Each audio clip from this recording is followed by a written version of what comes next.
Israeli ground forces are pushing deeper into the south of Gaza this Monday, 3 days after the truce with Hamas collapsed. The Israeli army has resumed its large-scale bombing campaign as well, with heavy strikes on the second largest city of Khan Yunis. Palestinian civilians saying now they have nowhere safe to go, and international concern over the mounting death toll is rising. Reporting from Jerusalem, here's ABC correspondent Jordana Miller. This part of the war is going to be extremely complicated because of all the civilians that are in the area. Remember, Israel asked over 1 million civilians to head south. About 800,000 did so, and they are around the Khan Yunis area and just east of there.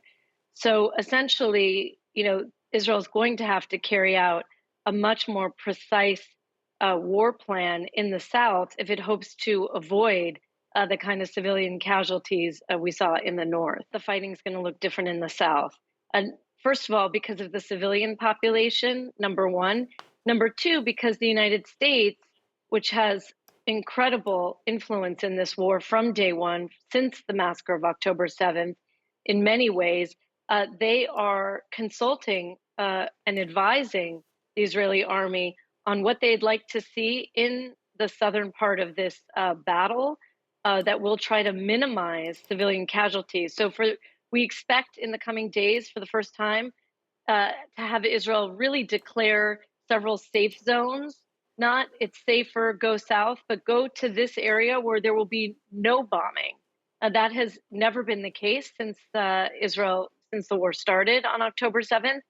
So that will be an important change. Israel has already put out a digital, very intricate map for residents of the Gaza Strip of the south, showing certain areas, which it says will light up and notify residents there to move one way or the other. That's also something else we'll see. And also there will just be, I believe, more precise bombing in the south instead of some of the massive fire we saw in the north.